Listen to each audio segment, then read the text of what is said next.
All right. Happy Lonely Monday, everybody. No. We don't just get lonely on Fridays. We get lonely every day we can possibly be lonely. And what better way to be lonely than here with the loneliest talk show in the history of all the internet?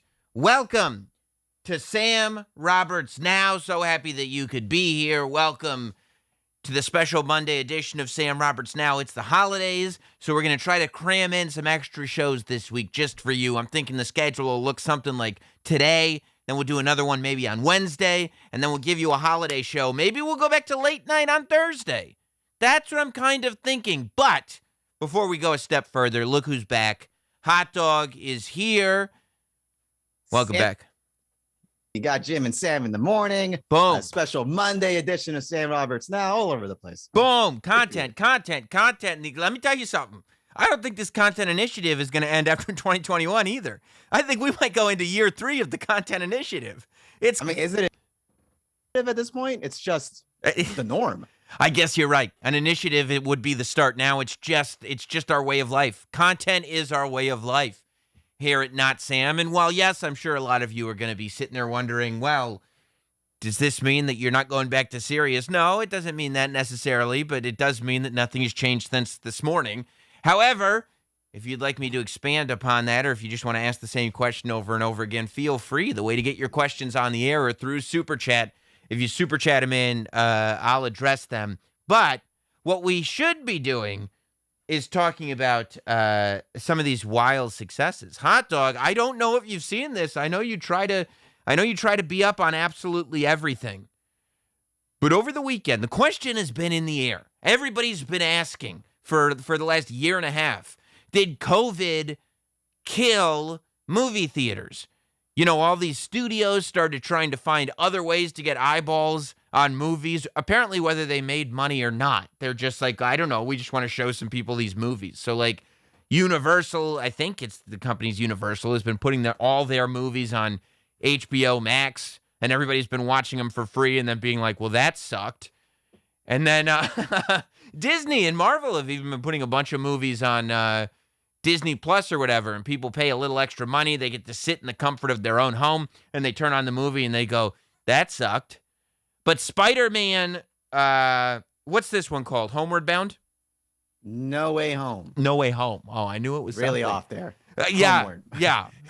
Look, I get that like the theme is home, but for somebody that doesn't pay super close attention to Spider-Man and all that stuff, I have all the movies confused. Like if you said, what'd you think of Spider-Man Homeward Bound?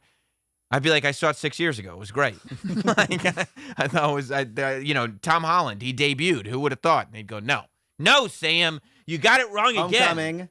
Homecoming, Far From Home. Wow. Homecoming, Far From Home. And what's this one? Homeward Bound? No. No. Okay. Now I'm No Way Home. No Way Home. I'm doubting myself. No Way Out by the Bad Boy Family? Is that No. what? Oh, okay. There's No Way Home. Oh, okay. This one's No Way Home. Yes. All right. I know. Of course I know that. I'm up on what's going on, because I sit there and I look at it, and COVID be damned.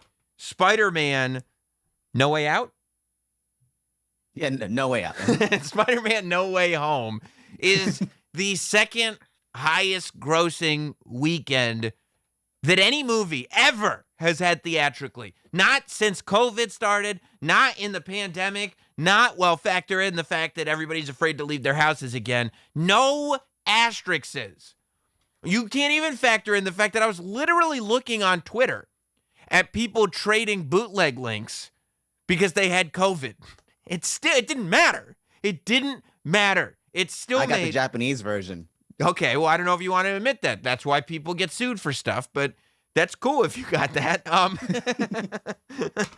Spider-Man, dude, made $260 million. Weekend one, domestic, not globally, domestically, here in the United States, where movie theaters are dead, $260 million in the first week. The only movie in the history of movies that's made more money than that is Avengers Endgame. Avengers Endgame. Go ahead. This is without an asterisk. No, This is...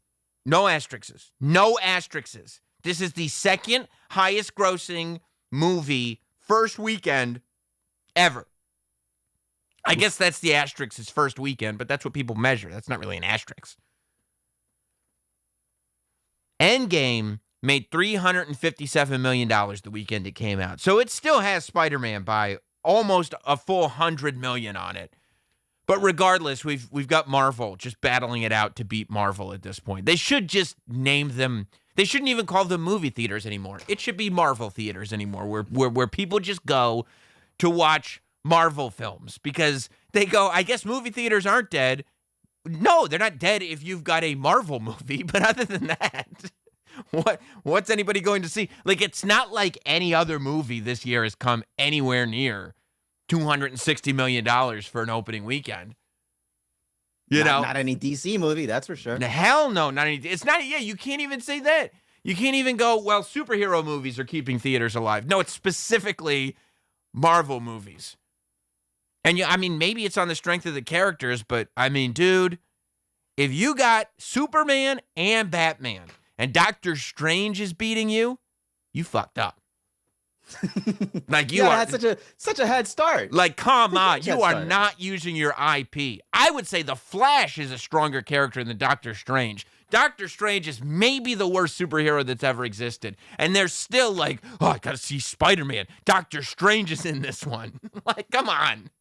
When I first heard they were making a movie for him, now Yeah. they're just really like going in. They're really digging deep to find like an IP. Yeah. They're like, Doctor Strange, one of the top superheroes of all time. You're like, what? Why? Because his cape moves? Like, what the hell are you talking about? But, I mean, look, Doctor Strange has wormed his way into a pretty great position. Because technically, the only reason the whole next section of Marvel is going to be based on multiverse, right? Like, multiverse is essential. How does the multiverse open up? Doctor Strange. So there you go. Doctor Strange is like, you need me for the multiverse. Like, at some point, they're going to go like, well, what exactly is it that you do for the multiverse? I'm a people person. I'm good with people.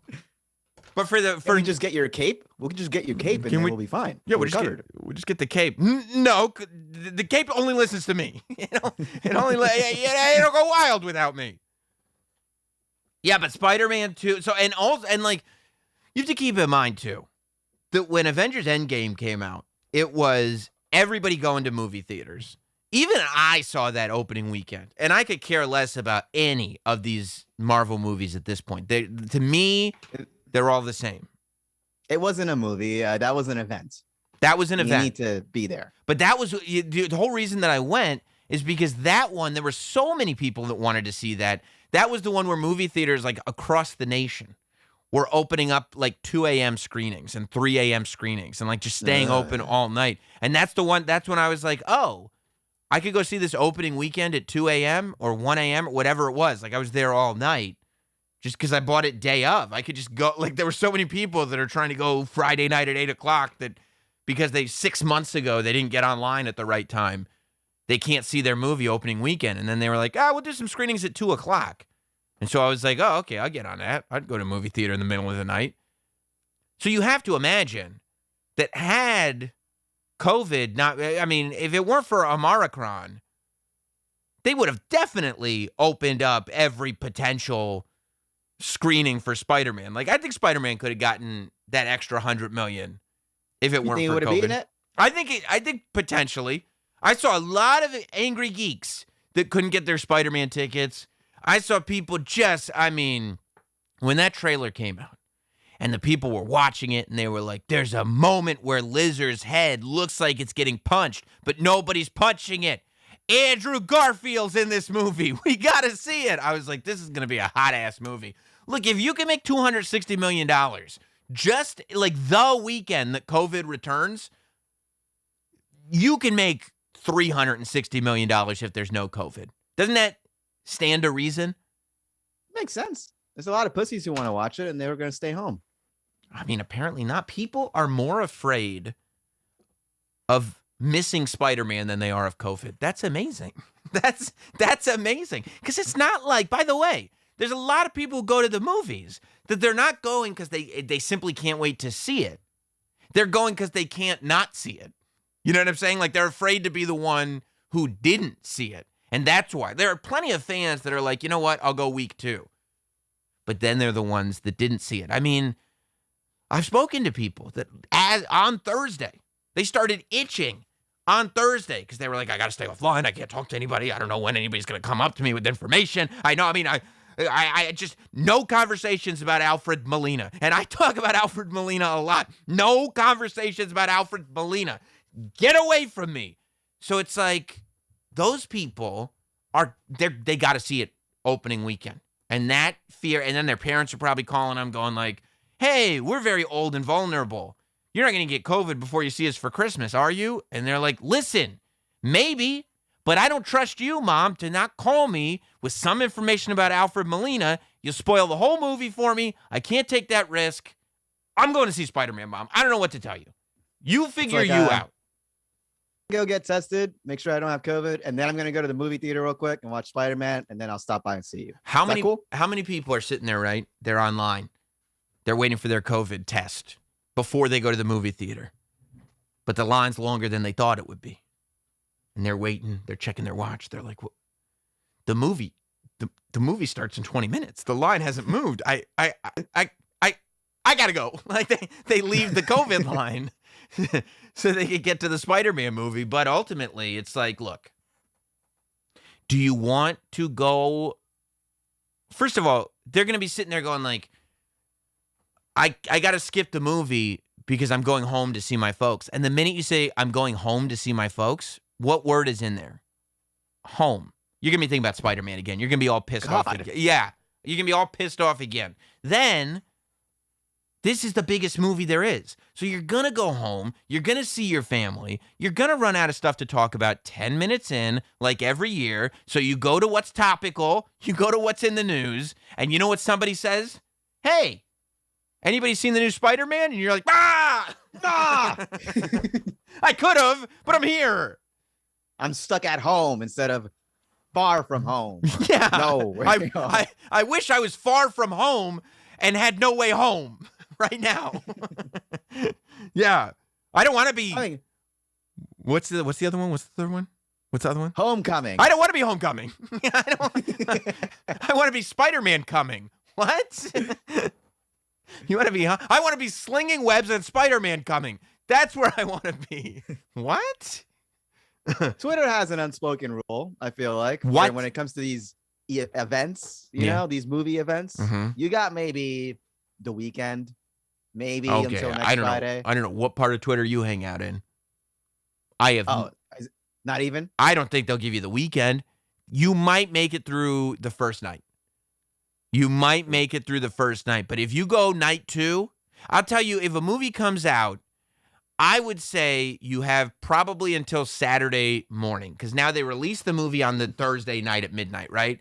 So you don't go Thursday at midnight, you'll be fine. All day Friday, you'll probably be fine. Saturday morning, if you wake up complaining about spoilers, there is no sympathy for you. You haven't tried. You haven't made the effort, and therefore, you will be destroyed. And the proof is in the data. If you look at it, they made $260 million. I'm going to tell you, Hato, you look it up right now. How much money did that movie make on Friday? By Friday, how much of the 260 was already made? Because that, I think that'll prove my point. Go to Box Office Mojo or something, or they'll probably post it in one of these articles. And you'll see the people show up at this thing. 121 million. Okay. Between Thursday previews and Friday showings. 121 million. It's not bad. There you go. That ain't bad. That's a lot of people showing up and being like, I got to see this before Friday because nobody will have sympathy for me. And a lot of people saw it twice. I know people that have seen it twice. It's amazing. For me, first of all, you know who I'm really sympathetic towards? No. James Cameron. I feel like because my man James Cameron likes his numbers. James Cameron doesn't do movies to not have the highest grossing movie ever. And you know what comes out next year? Avatar. Yeah. Avatar 2 now has to beat Spider-Man and the Avengers in one shot. Avatar 2 has to beat Spider-Man by over $100 million in order to get that spot. Sucked. Because he didn't deserve that. Well, that's what I'm saying. Because if Avatar is not the highest grossing movie, what is it? Like, what's the point? Nobody's sitting there. How many people you know their favorite movie to rewatch is Avatar? Like, how many people are sitting there since it's come out on Blu-ray and going like, you know what movie I watch like every weekend? Avatar. That's a crazy person. Nobody. The plot is just. Yeah. Yeah, I've never seen anything like it before. And it's like, have you seen the film Dances with Wolves? No, I have not caught that one yet. No. Have you seen any movie that's ever existed? Literally the most successful movie that has zero cultural impact. None. Of all time. Because nobody saw it again. They're like, it was a moment. The graphics were super good. It made all the money opening weekend. So it's like, I got to see the movie that everybody else is seeing. But then it's like, okay, saw it. You know what I mean? Like, no dank memes, no cool references. And I'll bet. When's the last time you heard an Avatar reference? I've never heard one from the movie. I've heard zero Avatar references, except like, you know, when like you would dress up somebody like an Avatar, like they'd wear like on SNL, they would do a sketch with somebody in an Avatar suit, but it never referenced anything that happened in the movie. You know, I mean, it never. Like, I've been on the Disney ride, and I've never seen Avatar. I've never seen the movie, ever. And it's like, what? In what context would I? You know. So nothing to see there. No. So if Avatar 2 is not the highest grossing movie of all time, what is it? That's the whole reason for it existing. And James Cameron is sitting there going like, we're going to make 7 Avatars. And because it makes the most money, everybody's like, yeah, you're not a lunatic. But if it doesn't make the most money, then people were like, you're crazy. Why would you make this many Avatars? Make more Terminators. Nobody wants to see more Avatars. People would rather find out what happened to Kate Winslet and Billy Zane after the Titanic than watch another Avatar, unless it's the highest grossing movie there is. If Avatar made as much money as it is culturally relevant, it would have made maybe like 20 million. 20 million. Yeah. At that point, do you okay 7 sequels at that point? No, Avatar would be an art house classic. Avatar would be like one of these indie movies that like your friend that went to NYU likes, but you watch and you pretend to like because it's got such a small number of people that like it, but it's not bad. It's not like it's a bad movie. It's just, it doesn't resonate with anybody. So, just there. Yeah, just Soulless. there. So that's what I'm saying. So James Cameron has to be watching this like Spider-Man is a cultural phenomenon that is more powerful than the fear of COVID, and I have to beat it by over $100 million next year. That's crazy. That's crazy talk. Do you think James? You think he's got a shot? No, I think everyone already had their Avatar taste, and they know not to come for seconds. Is anybody like, first one was good, but I can't wait to see what happens next, or in the other 4 that they're gonna do? Absolutely not. No. Not anyone. James Cameron's going to be really pissed when Disney turns Avatar Land into Spider-Man Land, because Disney's sitting there going like, all you movies can fight amongst yourselves. We're making all of the money anyway. Between Avatar, Star Wars, and Marvel, we'll just take all of it. So whatever you guys want to fight with, go ahead. That mouse owns everything. Everything. And I think for me, I don't know, I have to take my like fan service doses like separately.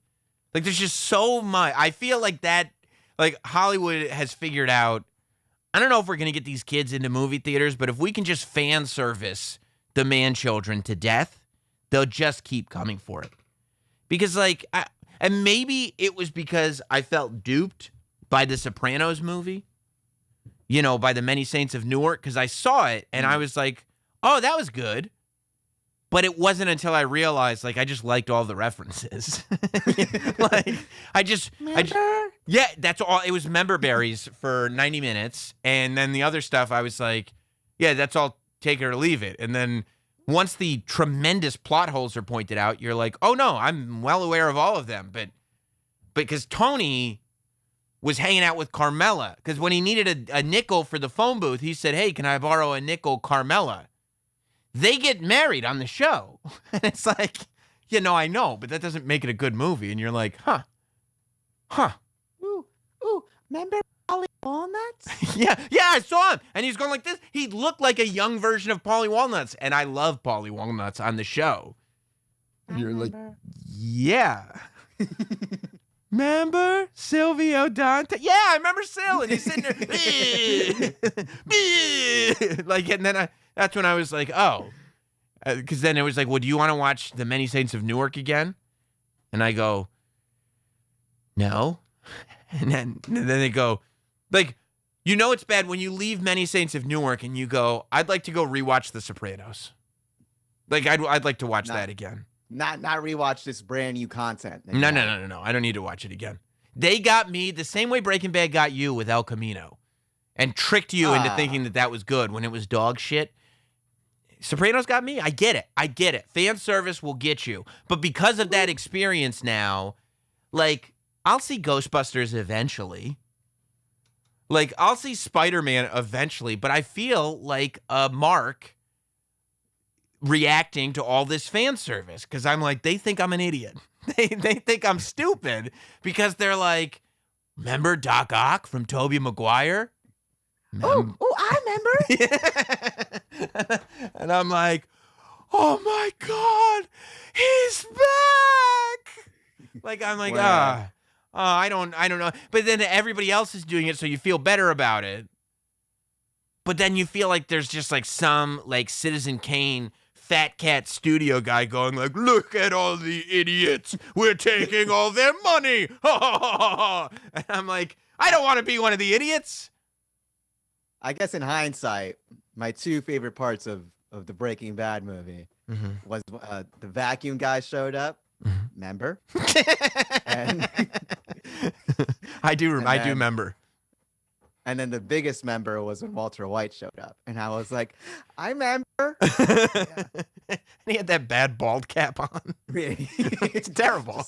Huge. Yeah, he looked like one of the Marvel superheroes that has like the big brain. Like he looked like a Mars Attacks alien. He just had this giant, like, he looked like he had old school Sam Roberts afro just hidden under a bald cap that was begging to be released.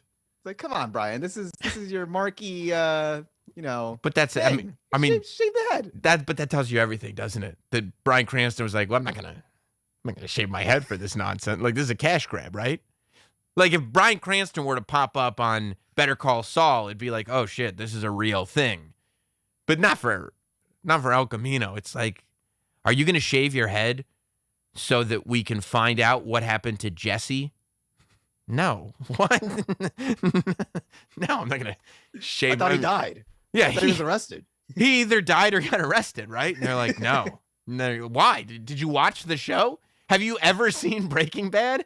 When did Jesse ever do anything successfully? What was one success that Jesse had? I mean, personally or professionally. Spoiler alert, there are zero. And every time he stepped up to the plate, he cried. He could have turned into a badass when he shot, what's his name? What's the guy's name? He shot him in the apartment. The really sweet guy. Gale. When he shot Gale, he could have turned into a badass, but he didn't. He didn't even sort of. He cried. But when you were watching the movie, remember when they showed Mike? That's true.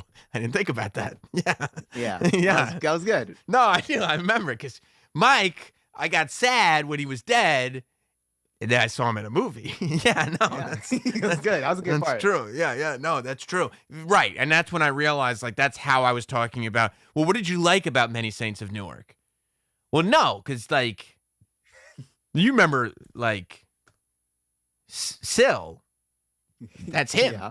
Like, but he's younger, you see. He's, you know. And they're like, yeah, no, I know, but. Yeah, so no, they got me. And it's led me on this path of being like, I can't embrace fan service right now. I can't. I'll get there at some point. I don't know for sure if I saw the second Spider-Man movie. I know I saw the first one. It was great. Tom Holland's great Spider-Man. First one's great. I'm sure if I haven't seen it, I'm sure the second one's great. I'm sure this one's great. I'm sure there's a reason everybody's so excited. This one has a lot of member berries. And I can't do that right now because I feel stupid. And I don't want to feel that way. You know? Yeah, I mean, Travis was raving about it. Travis raves about everything. Travis said he cried during Ghostbusters. He loves Spider-Man. Travis loved the Sopranos movie. But also, like, he's like, oh, this is everything that's good for Disney is good. He's probably psyched about the new Avatar.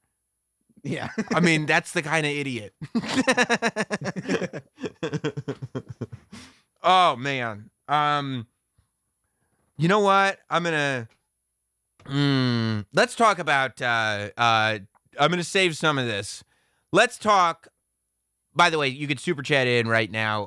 All the super chats will get read. I'm seeing them pour in, and I got them right here. Hit them likes. I won't miss any of them. Yeah, hit like while you're here. And subscribe to the channel. Like I said, the plan right now is to do, I think we're going to do another show on Wednesday. So Wednesday, 6 p.m. Eastern, we'll be back live for another Sam Roberts Now. And then I think Thursday late night is when we'll do our Christmas show. Does that make sense, Hot Dog?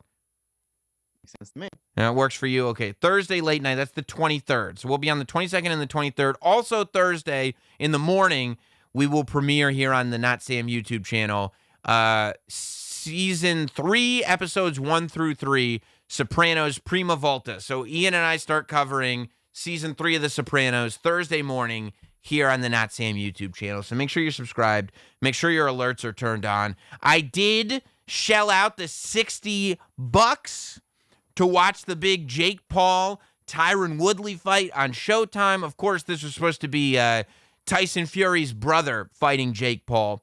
But about 10 days before the fight, Fury claimed that he had some kind of infection and a broken rib, so he had to pull out. Jake Paul said that the problem was vaginitis. That's what he said. He was pulling out due to vaginitis. So Tyron Woodley, who'd been looking for a rematch since their first fight, he lost the first fight by decision. A very controversial decision, but a decision nonetheless. He lost. He immediately after the fight, in the post-fight, without even leaving the ring, he requested that they run this back. Jake Paul was trying to avoid it. I don't think that Jake Paul was afraid of Tyron Woodley as much as he probably saw that there'd be more money in another fight. He wanted to start stacking up opponents. However, when he lost his opponent 10 days, 2 weeks before the fight, Tyron Woodley stepped up. Still in real good shape, especially because I think he's like 49 years old. I think Jake Paul's like 24 years old. He stepped up and he goes, okay, I'm going to get my rematch right now, Jake Paul. I'm going to get my rematch and we're going to fight. Money. I'm going to get that cash. Jake Paul came out, all the theatrics. He said, you'll get a $500,000 bonus if you knock me out. Personally, I think he could have done better than $500,000. I think, you know why I think Jake Paul offered a $500,000 bonus if he got knocked out? Because he thought he might get knocked out. So he said $500,000 because these pay-per-views do crazy numbers. Is he also like the GM of like these events or something? You could just offer up bonuses? I mean, bro, if you watch the show, every fighter that won thanked Jake Paul. I think he is the promoter. Dang. And the other fights were really good. Like, it was actually a decent night for boxing because nobody's watching boxing if it's not gimmick boxing. Like, that's not a thing. Like, you're not, if there is not a gimmick on the show, whether it's Jake Paul or a celebrity or something, or it's Mike Tyson coming out of retirement, you're not watching it. But you will tune in for the gimmick. And then what Jake Paul did is he filled up the undercard with really good boxing. I mean, there was one like basketball player versus football player fight, but that was actually a good fight too. Like everything was good. The first 5 rounds of the Jake Paul Tyron Woodley fight was the worst 5 rounds of the whole pay-per-view. Like they were the worst of anybody that fought. But yeah, so all the theatrics came in. They offered the $500,000 bonus.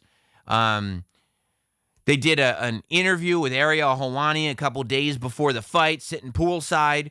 Jake Paul offered Tyron Woodley a gift. Tyron Woodley was skeptical at first. He didn't know if it was going to be, you open the Pringles can and the worms pop out. He didn't want to be humiliated, but it was a Rolex. It was a Rolex. And I don't remember. Jake Paul had some reference. He was like, because it's time to knock you out, or I'm going to clean your clock. Or I had some time clock knock you out reference. But you know what Tyron Woodley said? I'm keeping this. he said, oh, I'm going to keep this Rolex. Yeah, no, I'm keeping this for sure. Like, this is nice pun. Yeah, I like the joke. I'm keeping this Rolex. Yeah, this is my bonus right here, which is good because he needed the bonus. He did not get that $500,000. As a matter of fact, it was quite the reverse. This is the photo that I will show my children that, yes, the generation before me lived through Ali, but I got to live through the great Jake Paul. They should call him Great Paul at this point, who knocked him clean out. I don't know if you saw it, Hot Dog, but it was several rounds, a lot of hugging going on in this fight. Lots of hugging. There was one moment where Tyron Woodley accidentally caught Jake Paul with an elbow, busted Jake Paul open. Jake Paul's bleeding. Now this is exciting. Tyron Woodley took a second. He tried to take advantage of the blood coming down. He had a good little series there, but real quick ran out of steam. That's Tyron Woodley's thing. He's a points guy. He runs out of steam. He doesn't knock people. He just doesn't throw knockout strikes. I mean, in these fights with Jake Paul. I'm not talking about his MMA background. I'm talking about in these fights with Jake Paul, for some reason, Tyron Woodley just doesn't come full force. It's not something he wants to do. I don't know if he thinks it's too big of a risk, but apparently doesn't matter. He didn't take the risk, and he still went to sleep. And I mean, it was like scary to sleep. Like, it was one punch that Jake Paul said he had been waiting for the entire fight. Just came around, boom, right hook. Tyron Woodley, I mean, just leans forward and face first goes right to the mat, motionless, asleep. It was like a Michael Jackson propofol sleep. It was the most peaceful sleep that I have ever seen in my life. Anything that had been stressing Tyron Woodley out before that fight was gone out of his brain because he was sleeping like a baby. It was all the stresses of life just gone, whisked away. It really was. It's like when I go up to my kids' rooms and I check on them before I go to bed, and they're just peacefully asleep, dreaming of candy and toys and all the great things. That was Tyron Woodley. Just, I can go for that. Yeah, I mean, it looked amazing. It looked fantastic. And Jake Paul raised his arms victoriously, and he should have. And there were a lot of I told you so's, and there should have been. He immediately called out Nate Diaz and Jorge Masvidal, who had been in the audience, but they left. Like, I guess they were around for the entrances. Jake Paul's entrance was hilarious, by the way. You know what big fight song Jake Paul came out to? What? YMCA. That's awesome. Yeah. You had Tyron Woodley coming out looking all business. And Jake Paul comes out literally trying to do the YMCA. He wasn't really doing it right, but he did. I mean, it was there for the effort. And he brought out his robot with him too, which is fun. You know, it's just something fun. You take all the seriousness out of your opponent when you come out to a song like that. Right. He's got like rage in his eyes. And then Jake Paul comes out with a robot and the Village People. And you're like, oh, this isn't that serious. What's that guy getting all worried about? What's that guy so stressed about? So obviously, you know, this train has been going exactly as it should for Jake Paul in terms of building and building and building. This is what I said from the beginning. Eventually, he will get to a place where it makes sense to have a Conor McGregor fight because it'll just be more and more valuable. Jake Paul is now, because this was a knockout, and he branded it right away. He said it as soon as the fight was over. I have knocked out every single person I've been in the ring with, which is true. Because Tyron Woodley was the only he didn't knock him out during their last fight, but since he knocked him out this time, now I've knocked out everybody that I've fought because they fought Tyron Woodley twice. And Dana White's got to be careful. Jake's just out here knocking out, you know, this former champs and all that stuff. I mean, yeah, that's the thing. Like, you're right. Dana White's got to be careful because Jake Paul is really good at knocking out retired MMA fighters. Like, we haven't gotten to a place yet where it's really affected Dana White's business. But you're right, there are a lot of dumb people that are sitting there not realizing these are retired MMA fighters. These aren't like active. So it's like if he does keep knocking out recently retired MMA fighters, there might be some casual fans going like, bro, Jake Paul could knock out any of these guys, bro. And it's true. What'd you say? Get him into a Brock Lesnar. I mean, there have to be some semblance of weight class, no? Like, Brock Lesnar weighs like 200 pounds more than Jake Paul does.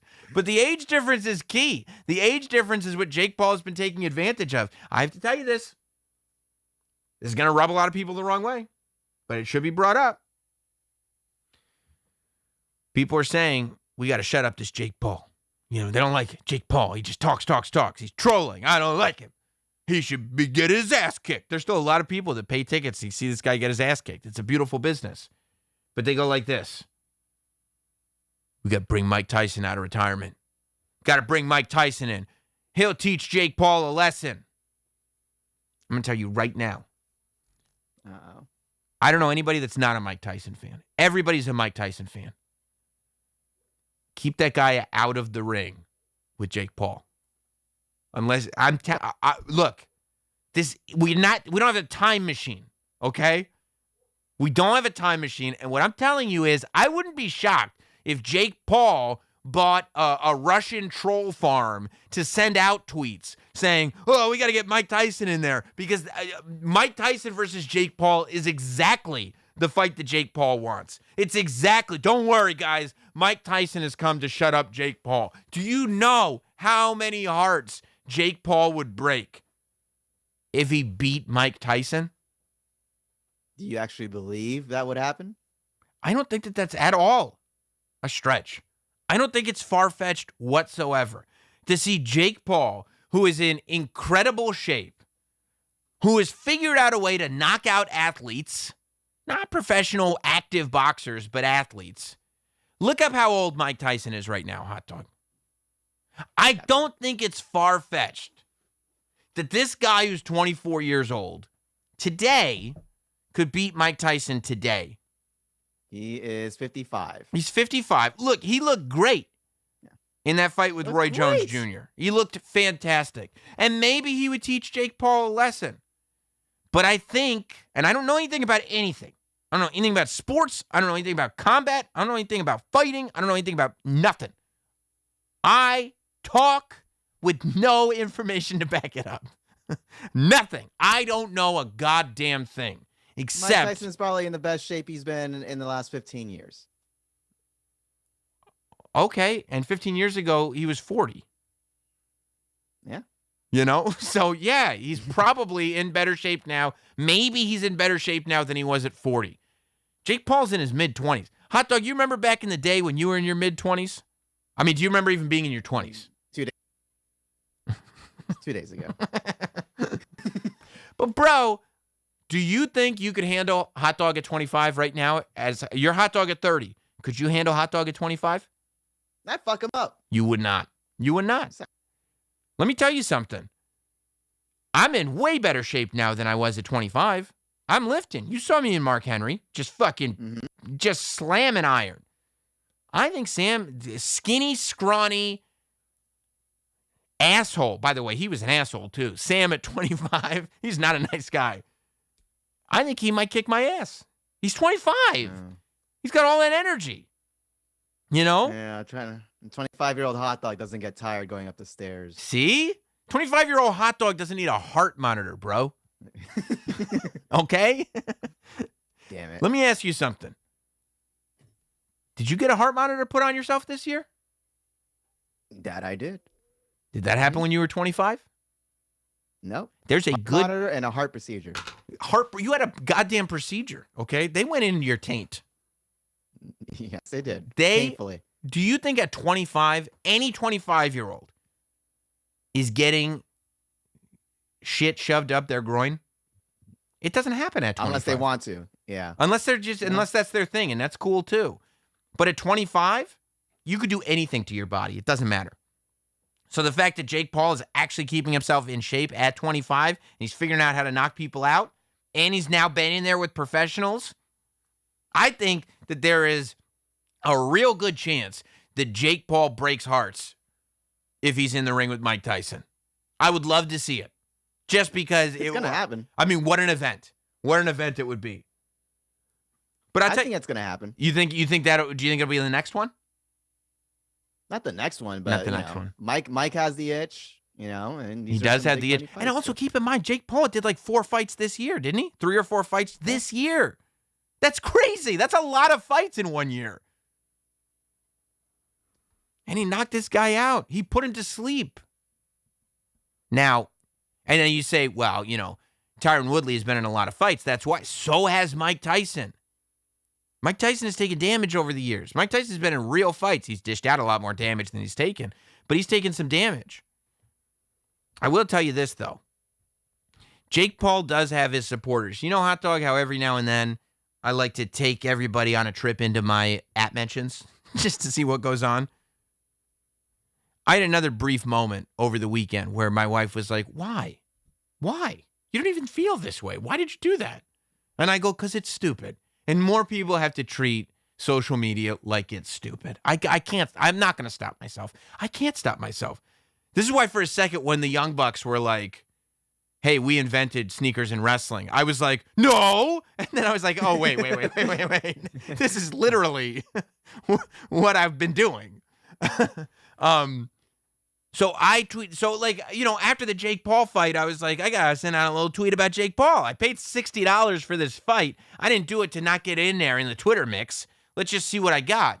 And so I was literally, I swear to you, Hot Dog, I was going to tweet out, Jake Paul is the greatest boxer who ever lived, or something along that line, right? I was like, okay. Something ridiculous. Yes, my troll tweet will be about how great Jake Paul is.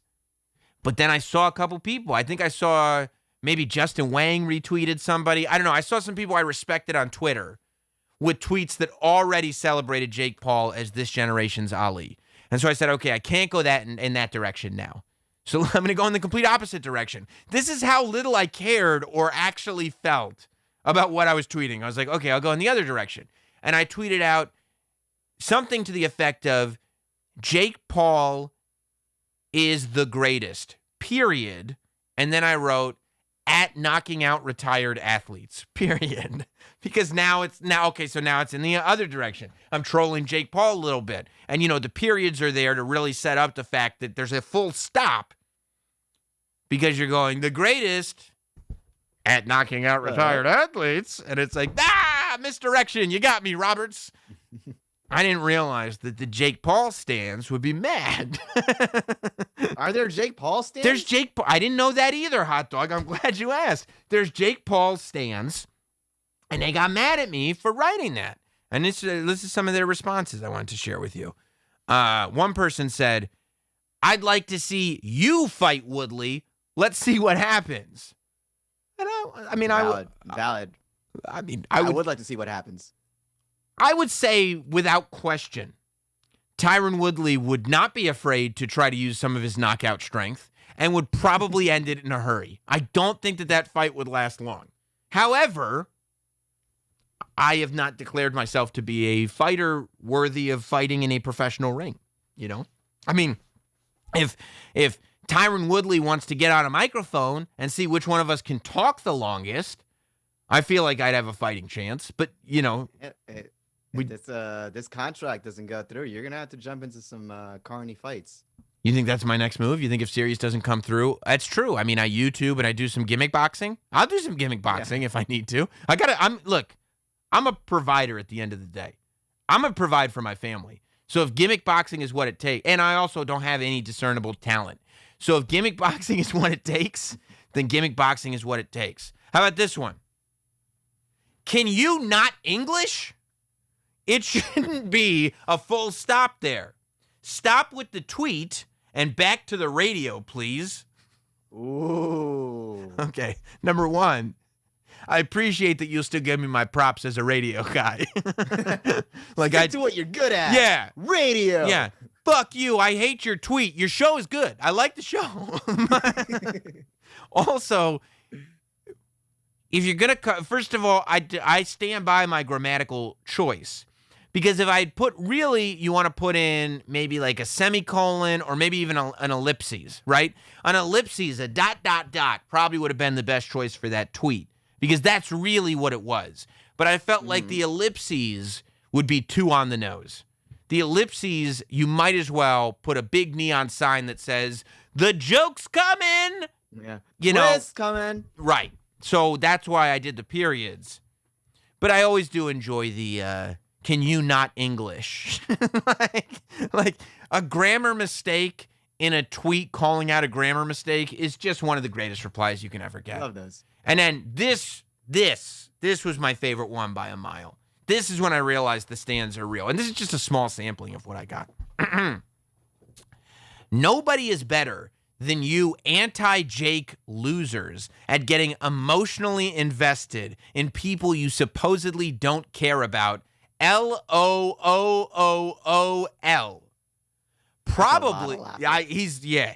I mean, it's as out loud. It's, I mean, the sonic vibrations coming out of those laughs. He's the trollolololo guy.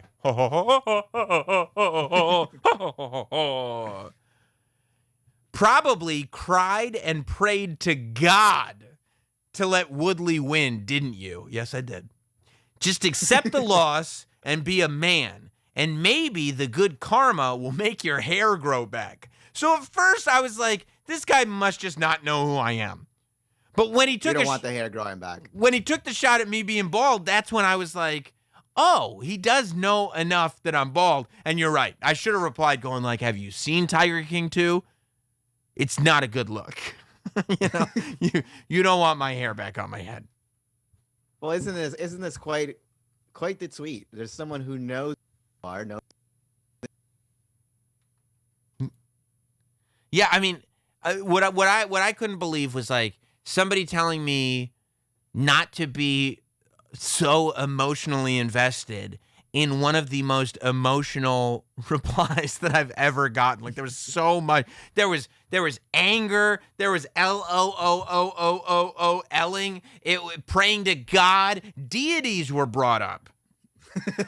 Deities. And I'm like, why don't you fucking stop it? So emotionally invested. Yeah, here's what you were probably doing, and he creates this amazing fan fiction about how seriously I take all of this. And I'm like, bro, this is gimmick boxing, bro. What are you talking about? Yeah, so I had a good time with that. I guess right before, we'll talk about this Trump vaccine clip on Wednesday. Tune in on Wednesday and we'll talk about this because I'm going to read your super chats in a minute. If you have something that you think needs to be a part of tonight's show, super chat it in and I will read. I got all the super chats here and I will read them momentarily. But before we do, we should mention something that went down this weekend. Sorry by Louie C.K. Louie C.K. dropped a special to much controversy. A lot of people talking about it, you know. It was interesting because people were like, how do you get it? And I'm like, This is literally the guy who popularized self-publishing comedy specials. In a world where Before many he got canceled. I mean, that was before he got canceled, that's right. But he's not putting it out. I guess Louie's got to put it out on his own website because he got canceled. And it's like, no, he did that he literally dropped an entire television series on his website. He invented that. He's popularized that. He's the one that did that. We see a lot of comedians now dropping specials on YouTube, and I think that they would tell you. Louis C.K. is the one that paved the way to do all that. But he drops this special, and I have to tell you, there was, of course, he did the entire special with big, giant letters that say sorry behind him for the entire show. It was taped at the Madison Square Garden Theater, I think. Ironically, he doesn't bring up, he hints at it, right? He dances around it a little bit, but he doesn't actually do material about the masturbatory charges against him. But if you look it up, he actually, he apologized for it. He actually did address it. And I think that people forget that sometimes, that he addressed it and admitted that he thought it was okay because he asked for consent. But in reality, it was clearly not okay because the women that he was masturbating in front of were working for him. And that he needs to take a step back to kind of listen and work on himself for a while. And when I looked at it, I had forgotten, that he had said that because I'm not, spending my days thinking about what Louis C.K. is doing and whether he's paid his penance or, I don't know. But I was glad that he had apologized like that because it is fucked up. You know what I mean? Like, it is like you can't put people that work for you in positions like that. It's If you asked me if you can masturbate, Yeah, but here's the thing. I would never ask. It would just be happening. It's like, this is what we're doing, bro. Yeah, but you're down. You know what I mean? No, I'd be inclined to say yes. Yeah. Oh, that would be a nightmare if I actually was that type. I'd be like, Sam, this is like a Zoom thing. Like, do I even need to be? We're not even in the same room. No, stay on Zoom. It's like, is my tab even open, Sam? This is just like tubing. No, it's not. I want to leave. Yeah. So I'm glad that he took ownership of it and took responsibility of it, and I don't know if that brings any help to the women or whatever, but at some point, I think that he's doing things exactly how things should be done, in the sense that, like, we're not sitting there going like, well, you can't allow him to do this, you can't allow him to do that. He is completely allowing the audience to dictate whether or not he is able to do what he does. He's putting his money up and filming a special. If nobody wants to see that special and he shouldn't be doing this, he will not make any money on the special.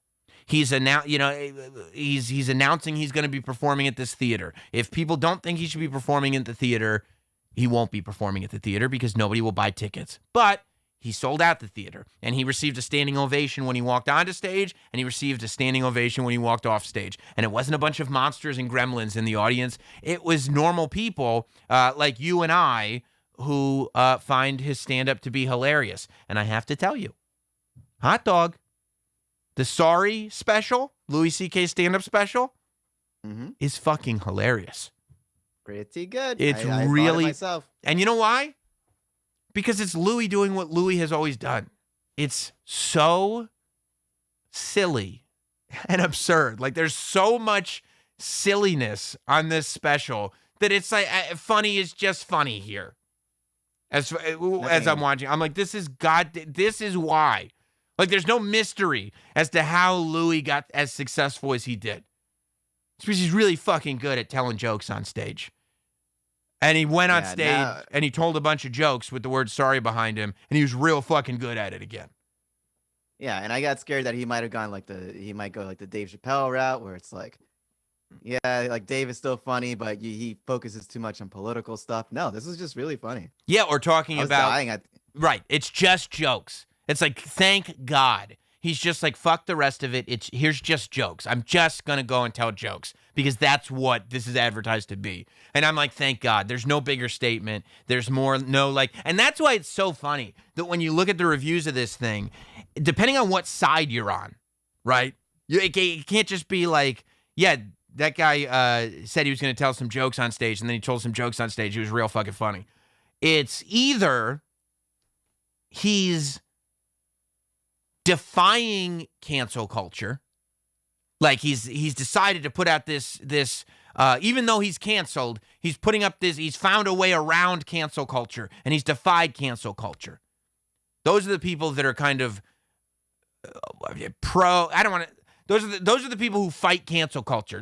Cancel culture. You know, like those are the people who put out books called Triggered and stuff like that. He's like, Louie is defying cancel culture. And then there's the other side that is also using this special to their advantage, that I've seen these reviews too, that say Louis C.K.'s special proves that cancel culture is not real. And you're like, okay, well, depending on what side you're on, it's either he is defying cancel culture or he's proving that there is no cancel culture, so you guys shouldn't be complaining about it. And then you turn it on and you're like, what is this rebel spirit really talking about? And he's talking about having a senior moment by blowing a guy in a van. And you're like, this is the voice of rebellion? Like, are we maybe taking it too seriously? Like, is there a chance that this is not the battle cry that you think it is? That maybe this is just a stand-up that's trying to get back on stage and tell jokes? I think comedy reviews are the stupidest fucking thing in the world. Articles, that are breaking down. Because it's literally the most subjective medium in the history of mediums, that it's just, I did not think that was so funny. Like, even in music, right? In music, you can at least comment on the skill level, like the proficiency of the instrument that is being played, right? The skill level of maybe a harmony that's laid out there. Whether it's your taste or not, you can comment on how well the songs are produced. Films, you can talk about the cinematography, the editing, the production, all this stuff. Even sports, you could talk about the athletic prowess, like all that stuff. You're right. But when it comes to comedy, it's just either funny or not funny, right? Did it make you laugh? Okay, I liked it. Yeah, but what about, okay, enough. Enough. Nothing else. That's it. There's nothing else to it. Nope. And the only time there is something else to it is if the material is about something else. Like Chappelle's thing became a bigger conversation because he spent half his special talking about that conversation. So you can't just say, it's just a guy telling jokes. It's like, no, let's actually talk about what he was talking about. Right. But with Louie, it's like, you'd have to be like, yeah, let's talk about the conversation that Louie brought to the table. You think dogs really can't understand what we're saying? Like it's just silliness. Okay? It's just something you can enjoy. Or if you think he's the scum of the earth and you can't and you don't want to see his face because it's triggering, that's okay too. It's very difficult to get, it's not easy to get this thing. There's no way that this special is going to be shoved in front of your face. You have to go to hisname.com. Louis C. You have to type in his name and then write .com.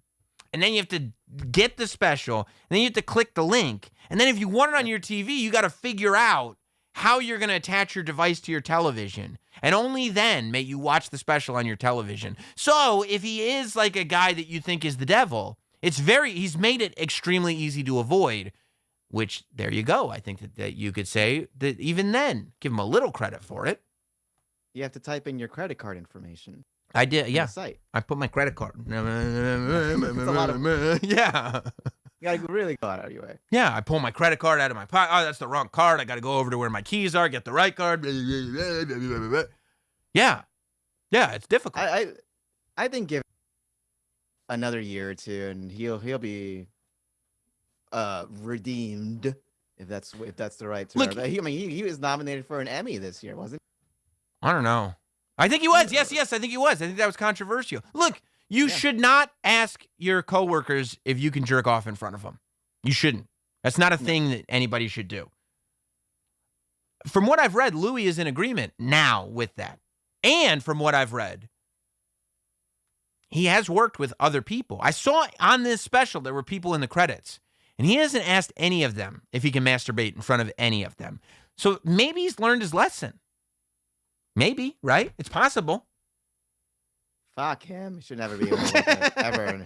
Because the jerk-off thing? Yeah. Yeah, I get that. Yeah. I get that. And very cool, he dedicates it to Norm Macdonald at the end, who Norm Macdonald, yeah, I was really, I'd never seen Norm Macdonald do stand-up, but I know he loved jerking off, so it was nice. That, this one's for you. Yeah. Well, we all know if you want to communicate with the show, the best way to do it is super chat it in. You super chat, and I will address it. So go ahead if you want to communicate with the show tonight. Super chat it in. Don't forget, we'll be doing another episode of Sam Roberts Now live this Wednesday if you're watching live. If you're not watching live and you're watching after Wednesday the 22nd, then guess what? You go ahead and watch another show. It's right here on the YouTube channel, youtube.com/NotSam. 6 p.m. Eastern is when we'll be on. Here is Ariel. I asked Drunken Peasants if they'd have you on. He's talking about this Drunken Peasants podcast again. I don't know anything about it. This guy keeps super chatting in. I don't know anything about it. I asked, and yeah, super chatted in. We're reading super chats now. I asked Drunken Peasants if they'd have you on, and they said, of course, because y'all are wrestling fans and also have similar shows. Happy holidays, you two. I appreciate that, Ariel. And maybe, yeah, that sounds good. Nick Sargent, Jersey Mike's, baby, Subway blows. Hey, Jersey Mike's, how about we talk? Hit me up. See that neon Not Sam sign? There ain't no reason. And by the way, I think the top's cut off, but it doesn't have to be. I can show you what the top looks like, the whole thing. And we can make it say Jersey Mike's on there for a little bit of cash. You know what I mean? Get some cash coming in the studio. I think we are. You'll bend those tubes. Bend those tubes. Well, I mean, we'll probably get a new sign. Oh. But I'll tell you right now, 2022, Not Sam, very open to sponsorship opportunities. Sponsorship initiative. Sponsorship initiative for 2022. That's right. That's what it is, Hot Dog. You know what? We're going to go cash initiative for 2022. Maybe we're finally make some money doing this stuff. Not Sam's Grim Reaper. Happy holidays, Sammy Boy and Hot Doge. Ho, ho, man. How's that Doge doing for you? I actually checked it like 2 days ago. It's still bad. Nathan Gerald, thank you for the contribution. Alex Stoll, stoked for the new Spider-Man Home Alone. Fuck yeah. I can't wait for Spider-Man Home Alone. Nice job again this year. Fuggin' Hot Dog doesn't know how to give a gift, dog. Hot Dog, that was legendary. The NFT that you brought in this morning, legendary. It's the gift that keeps on giving. Like, you know what's legendary about it? That I can smell a work. And I truly believe that you thought that was a good gift. I thought this year was going to be the year. It's great. Not Sam's Grim Reaper. Spider-Man Home Alone grossed more. I guess it did. Mike D, a while back, I asked you about Louis C.K. and his lack of interviews.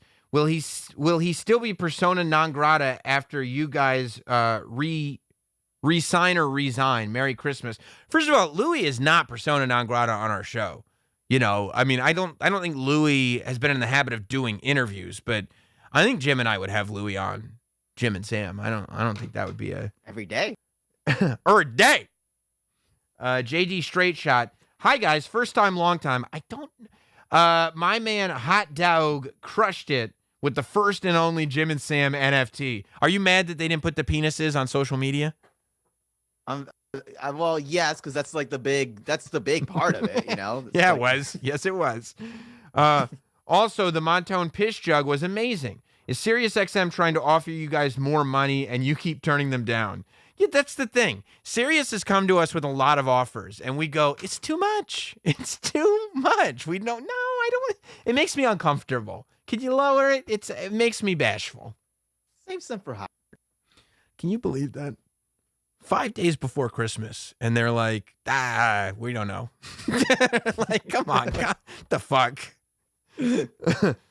Matt Guglielmo, would you guys ever have Louie on Jim and Sam, or is that a PR nightmare? I think it would be okay at this point to have Louie on Jim and Sam. I think it would. I mean, he's apologized. He made a special that says sorry in big letters behind him. It's been a long time. You know, I mean, look, ultimately, if I were to ask anybody how they felt about it, it might be the people he jerked off in front of. But other than that, you know, I mean, those people I feel like have very valid opinions about it. But hope to see you guys someplace other than Sirius in the future. Heart meat carrots. Meat carrots come with us, by the way. I think Sirius might try to claim intellectual property over that, but Jim and Sam owns meat carrots. We may name the show Meat Carrots after this. Everything suspect. Look closely. Paul signaled 2X with his right hand. A lot of people wondering if the Jake Paul fight was fixed. But I don't know, man. That knockout looked like a real knockout. It did look like Tyron Woodley leaned into the knockout, but it looked like hands down a little bit. A little bit, but it looked like he punched him in the face too. So Tyron Woodley might have just been caught off guard. I don't know that he earned it. Tyron Woodley never struck me as somebody who was fighting with every bit of strength that he had in either of those two fights. But yeah, I'm not taking that away from Jake Paul. Here is Ariel. Avatar was overhyped. It's basically Pocahontas. Yeah, remember that scene where Avatar starts singing, "Just Around the River Bend"? I was like, I've seen this before. I remember. Ellie Munoz, Jim and Sam still on. YouTube killed the streams. Yeah, subscribe to Sirius, bro. We're having enough trouble as it is. Come on, dude. Yeah, of course Sirius killed the streams. They're illegal. Like, there's nothing wrong with that. Not Sam Lehman, you're the fucking man. Here is Ariel again. I want another Breaking Bad movie where Walt Jr. becomes the DEA agent because he loved his uncle and hated what his dad did. TBC. What's TBC mean? To be clear? I don't know. But no, I'm not looking for any project where Walt Jr. has more of a role. I did not leave Breaking Bad thinking, I wish they went more heavy on Walt Jr. Ben Goulet, I appreciate you very much. Here is Ariel again. The Walt Jr. sister gets kidnapped by the cartel and he has to track down Jesse's because the cartel wants the formula. Walt Jr. and Jesse never interacted. I don't know what you're talking about, bro. That sounds awful. It sounds terrible. Of course it sounds terrible. We're done with Breaking Bad. Like, we're moved on to Better Call Saul. I'm looking for Better Call Saul spinoffs. Are we sure this isn't Walt Jr. right now? Yeah, exactly. He's just typing in. Also, I love this podcast.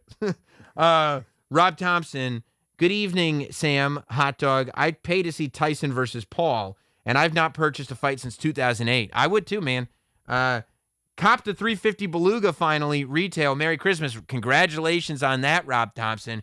Congratulations. I got two pairs of the gray 11s. Cool gray 11s. I got two pairs on those. And I am hoping that I get some of those women's ones in the pink and the white and the black, the Bret Hart ones. But I don't know. It's tough to get men's sizes sometimes. Hot Dog will probably have better luck because he wears women's sizes. But 8. Yeah, that's about right. By the way, Hot Dog, I don't know if you've heard it yet. There will be a video version of it on the Notsam Wrestling YouTube channel. Mm-hmm. My breakdown of the who brought sneakers into wrestling thing that I did on my podcast this week, Notsam Wrestling. I mean, it's like a college class. I'm proud of it. It's like 30 minutes breaking everything down, and it's like a movie. And just as you think we're just going through people, all of a sudden we wrap up on who really brought sneaker culture to wrestling, and it's not who you think it is. It's amazing. I'm proud of it. Your two worlds coming together. It's great. I love it. Check it out. Notsam Wrestling podcast. It'll be up on the Notsam Wrestling YouTube channel before too long. Just in case, Merry Christmas, bud. Buy yourself some Dr. Pepper or prune juice for the road. They try to pull that shit on Taste Buds. Watch the Taste Buds episode that I was on if you haven't watched it yet. Joe DeRosa said that Dr. Pepper has prune juice in it, and that's a slight against Dr. Pepper. I said, taste the goddamn drink, Joe. Taste it. It's delicious. Pinky Schultz, Sammy No Job. Lonely Monday. Happy 40th, hot dog. Yes, happy 40th to the dog. 2 days ago. Does that PS5 count as a 2-year birthday present, by the way? I mean, it's still really rare to get. I mean, you haven't gotten one yet, No, so I would I say haven't. so. No, I haven't. I told my poor wife I wanted one. I feel like I hope she didn't. I mean, here's why I hope she didn't spend too much money on it. I'm the one that's bringing the income into the house, so, I don't know. Let's see. Greg Schmidt. Sam, the veal of steel versus hot dog. Let's make it happen. The Fester and the Chester. Would you be willing? You know what? You know what I would do? This is the level of troll that I am. And you know that I would do this. If it was hot dog versus Sam, I would fix the fight, but I'd fix it for me to lose. You know I would. Just create an undisputed streak aura around me. Yeah, just because I think it'd be funny. Like, no, hot dog's gonna win. And they'd be like, what? Why would hot dog win? We're gonna do more fights after this. And I'm like, yeah, we are, with hot dog. Yeah, we're gonna hot dog into a Mike Tyson. Yeah, I don't know. What? It's like, why do I say things on Twitter that I know are gonna get negative responses? Why would my instinct be to make sure I lose this fight? I think it's funny. I don't know. Like, why on these pre-shows? They're not asking me to do it anymore. Why am I going out on WWE pre-shows and saying things to make the audience boo? I don't know. I think it's funny. David Nesbitt, good to see the Jim Norton show back on XM. Good luck with your YouTube channel. I don't know. I think he might be drunk. I think there was a slam somewhere in there, but I think due to missing words and typos, it didn't quite come through. James Malaspino, fingers crossed for Cousin Eddie to kidnap the SiriusXM Oh, Cousin Eddie. Shitter's full. Kidnap the SiriusXM CEO and bring him to your house on Xmas to sign a new contract. No more Jelly of the Month Club. That's what happened. I got a letter. I was planning on putting a pool in the backyard. And I got a letter to the house. I said, this is it, Jess. This is the new contract. We're going to finally get that pool. And I opened up the letter. I opened up the contract. And then my wife was like, what happened, Sparky? Is the contract more than you thought it would be for? And I went,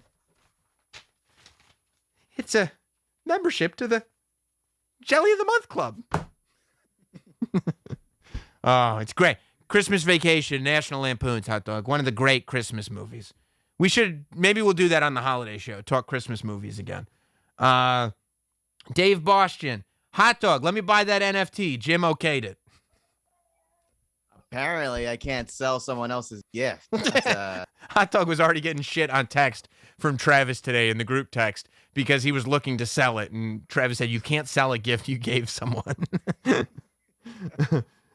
These are all from Dave Bostian. How does SiriusXM have money for your mom's house, but not Uncle Dave? I don't know if Uncle Dave means Dave Portnoy, but Uncle Dave, the fake character from Your Jim's. Uncle Dave. How can you forget? I forgot. Yeah, no, that's not the best thing to have SiriusXM like acting like their pockets are sewn shut, and then they're like, "Hey, good news! We got Tom Segura and Christina P coming over. Oh, I'd really like to be happy for my friends, but it's kind of tough right now. Serious?" Dave Bostian, F, Mary, Kill. I'm assuming this is for you, hot dog. Jake Paul, Logan Paul, Angie. Some good-looking people in that list. Yeah. I'll say that again. 3 blondes. Yeah. Wow. Okay, so let's go with kill Angie. Then we're going to, and we're gonna fuck Jake Paul because Logan Paul seems like the good guy, you know. Okay. Yeah, and I mean, boy. both Pauls are making money. So, yeah, Logan Paul seems like Logan Paul is figuring out how to make money without getting punched in the face. He even figured out how to get Floyd Mayweather to fix a fight. Like, that's a pretty smart thing to do. Like, that fight. Jake's like the bad boy. Yeah, like Jake Paul, I think, has been in some legitimate fights. Logan Paul has not. I don't think so. I don't think so. The Piss Lord returneth for the final show. You bet. Let me go back up. It refreshed on me. Man, you guys are gonna have carpal tunnel after tonight. Hallowed be his name, Falcone. If no more Jim and Sam, can Dennis really self-suck? Go on. Yes, he can. Alex Stoll. In a world of so many goats, football goats, fighting goats, the throat goat herself, Nancy, the comedy goat, without a doubt, is Louis C.K. Man, Chappelle is on my goat list for sure. But Louis C.K. is pretty damn good. Doug Bell is also very good at stand-up. I don't know if you've seen some of his earlier stuff, like 2004, Doug Bell. Pretty good. Pretty good. Ryan Katsu Rivera, Sammy Mince Muffins. Jim and Sam has gotten me through some really tough times in my life. That's a lie. But there were some very groggy mornings that you made better. Whatever happens, onwards and upwards. You said it, Ryan Katsu Rivera. And look, I'm not too worried about it because some people think that my new look is very sexy. So I'm not going to, Marketable. Yeah. Dave Boston, JM, original Italian and cherry pepper relish. I'm assuming that's Jersey Mike's. Original Italian cherry pepper relish. Love it. Here is Ariel. Sorry to be annoying about DP. Don't worry about it, Ariel. As long as the super chats keep coming, be as annoying as you want. Muhammad Al Bin Howie. When's the next episode of Sopranos Prima Volta? Good question. Thursday morning. 11 a.m. Ian Fidance and me start season 3 of The Sopranos. Fabster. Happy holidays, Sam. Been a fan since your night show, and Jim and Sam since it was morning Harambe. Wherever you cuties end up, I'll be there. More tchotchkes in 2022. Content initiative, please. I appreciate that. And I'll tell you this, too. Regardless of what Jim and me end up doing, even if we're back on Sirius, we'll still be here, okay? I'll tell you right now, that's not happening. There ain't going to be a contract signed where Sirius goes like, okay, but you can't do YouTube anymore. Fuck that. I'll be here. Okay, more from Here is Ariel. It's a movie idea I had since there were too many reboots. It isn't supposed to be a good movie. Okay. Ryan Katsu Rivera, you can't be serious, XM. Linga. Thank you, Ryan.